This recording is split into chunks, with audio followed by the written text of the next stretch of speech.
திருச்சியில் ஒரே நாளில் கொட்டி தீர்த்த 12 சென்டிமீட்டர் மழை.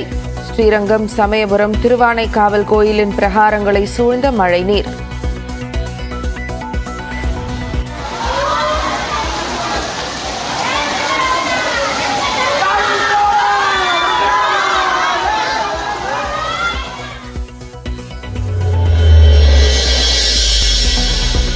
திருப்பூரில் கனமழையால் ஓடை உடைந்து சாலைகளில் பெருக்கெடுத்து ஓடிய தண்ணீர்.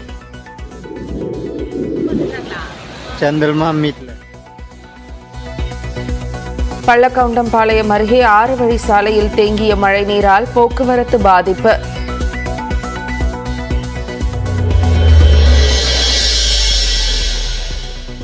கொடைக்கானல் பள்ளங்கி கோம்பை அருகே வெள்ளப்பெருக்கில் சிக்கிய பெண்கள், குழந்தைகள் மீட்பு.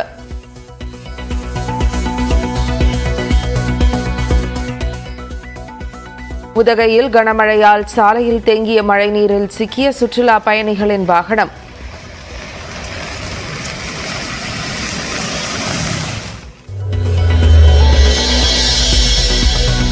ஈரோடு மாவட்டம் நம்பியூர் அருகே தரை பாலத்தை இருசக்கர வாகனத்தில் கடக்க முயன்றவர் வெள்ளத்தில் சிக்கினார்.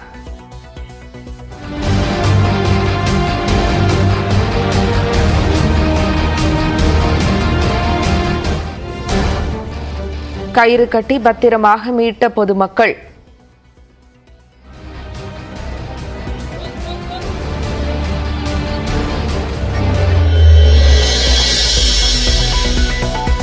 சேலத்தில் மாலை வேளையில் வெளுத்து வாங்கிய மழையால் சாலைகளில் பெருக்கெடுத்து ஓடிய வெள்ளம். வாழப்பாடி அருகே வீடுகளை மழைநீர் சூழ்ந்ததால் மக்கள் அவதி.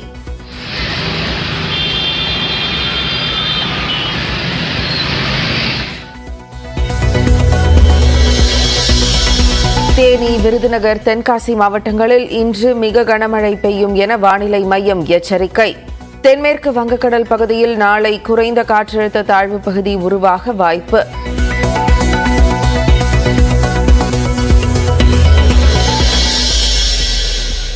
நாற்பத்தி மக்களவைத் தொகுதிகளுக்கு நடந்த 5ஆம் கட்ட தேர்தலில் 60% வாக்குகள் பதிவானதாக அறிவிப்பு. அதிகபட்சமாக மேற்கு வங்கத்தில் 73%, குறைந்தபட்சமாக மகாராஷ்டிராவில் 54% வாக்குகள் பதிவு.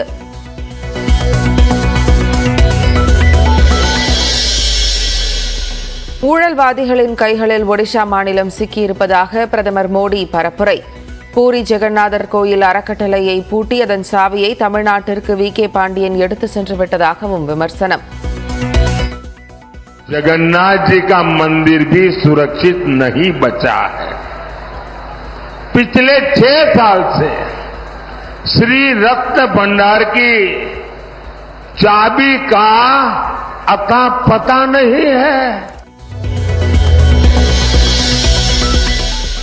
தமிழ்நாட்டின் காவிரி உரிமையை திமுக அரசு சட்ட ரீதியாக நிலைநாட்டும் என அமைச்சர் துரைமுருகன் அறிக்கை.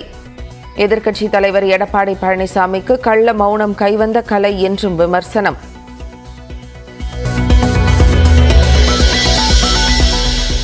காவிரி மேலாண்மை ஆணையத்தின் 30வது கூட்டம் டெல்லியில் இன்று நடக்கிறது. தமிழ்நாட்டிற்கு உரிய காவிரி நீரை திறந்துவிட கர்நாடகாவிற்கு உத்தரவு பிறப்பிக்கப்படுமா என எதிர்பார்ப்பு. மதுரை எய்ம்ஸ் மருத்துவமனை கட்டுமானத்திற்கான சுற்றுச்சூழல் அனுமதியை வழங்கியது தமிழ்நாடு அரசு. சுற்றுச்சூழல் நிபுணர் குழு அளித்த பரிந்துரையை ஏற்று உத்தரவு.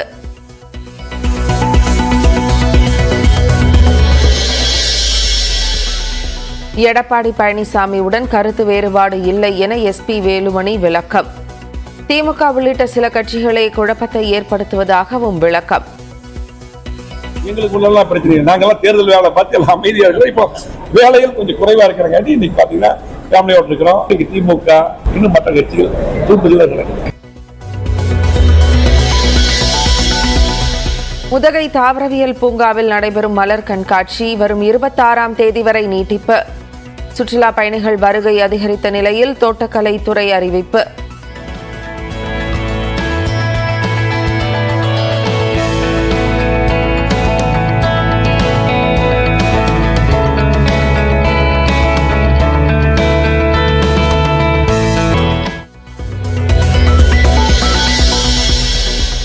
சென்னை ஐஐடியில் இளையராஜா பெயரில் இசை கல்வி மற்றும் ஆராய்ச்சி மையம் தொடங்க அடிக்கல். 8 திக்கும் இசையை பரப்ப வேண்டும் என நிகழ்ச்சியில் இளையராஜா பேச்சு. நான் நினைக்கிறேன் இந்த இன்ஸ்டிடியூஷன்ல 200 இளையராஜா வரணும். 200 இளையராஜா வரணும்.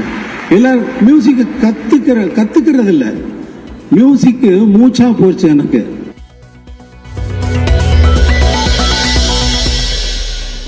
அரசு கலை அறிவியல் கல்லூரிகளில் விண்ணப்பிக்க வரும் 24ஆம் தேதி வரை அவகாசம்.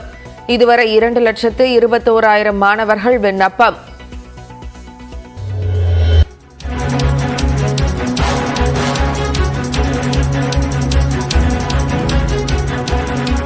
அண்மைச் செய்தி.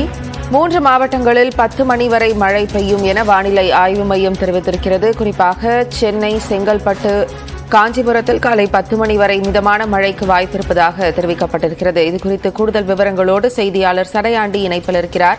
அவரிடம் பேசுவோம். சடையாண்டி, தற்போது வரையிலான மழை நிலவரம் குறித்து சொல்லுங்கள். நிச்சயமா ஜெனிஃபர், சென்னை வானிலை ஆய்வு மையமானது அடுத்த 3 மணி நேரத்திற்கான முன்னறிவிப்பை வெளியிட்டிருக்கிறது. அந்த வகையில் சென்னை, செங்கல்பட்டு, காஞ்சிபுரம் ஆகிய பகுதிகளில் இடியுடன் கூடிய மிதமான மழைக்கு வாய்ப்பு இருப்பதாக அறிவிக்கப்பட்டிருக்கிறது. அது மட்டுமல்லாமல் கடந்த 24 மணி நேரத்தில் தமிழ்நாட்டில் பெய்த மழையின் அளவையும் வெளியிட்டிருக்கிறார்கள். அதில் திருச்சிராப்பள்ளி பகுதியில் 13 சென்டிமீட்டர் மழையானது பதிவாகி இருக்கிறது. ராமநாதபுரம் மாவட்டம் தொண்டி பகுதியில் 9.6 சென்டிமீட்டர் மழையினுடைய அளவாகவும், சேலத்தில் 7.7 சென்டிமீட்டர் மழை பதிவாகி இருக்கிறது. இதுதான் தமிழ்நாட்டில் கடந்த 24 மணி நேரத்தில் பெய்த அதிகபட்ச மழையாக பார்க்கப்படுகிறது. அந்த வகையில் திருச்சிராப்பள்ளி மாவட்டத்தில் கனமழை பெய்திருப்பதாகவும், ராமநாதபுரம் தொண்டி மாவட்டத்திலும் கனமழை பெய்திருக்கிறது. ஜெனிஃபர், விவரங்களை வழங்கியதற்கு நன்றி சடையாண்டி. திருச்சி மாவட்டத்தில் நேற்று ஒரே நாளில் பெய்த 12 சென்டிமீட்டர் மழையால் ஸ்ரீரங்கம் உள்ளிட்ட முக்கிய கோயில்களை மழைநீர் சூழ்ந்தது.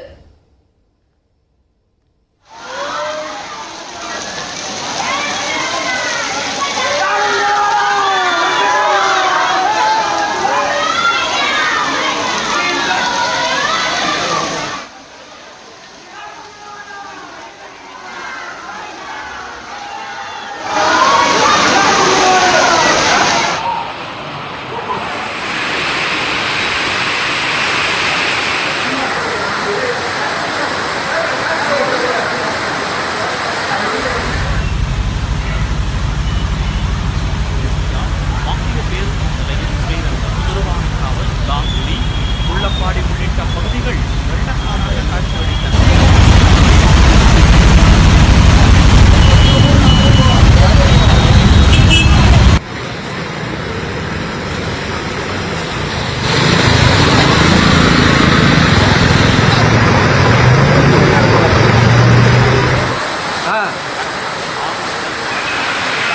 ஆஞ்சநேயர் கோவிலிலும்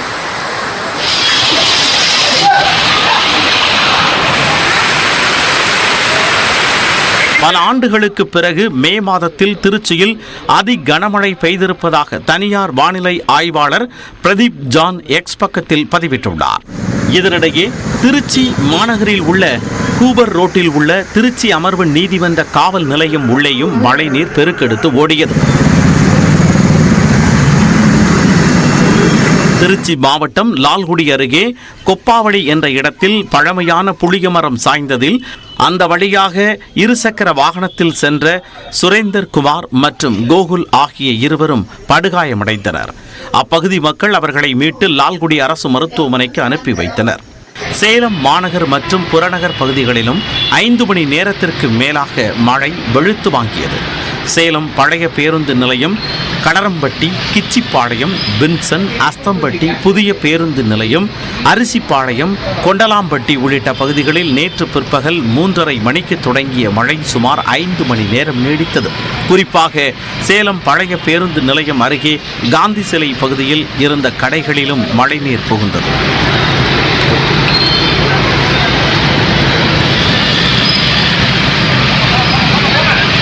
வாழப்பாடி அருகே பேளூரில் பெய்த கனமழையால் ஜமால் சாஹிப் தெருவில் வீடுகளை வெள்ளம் சூழ்ந்தது.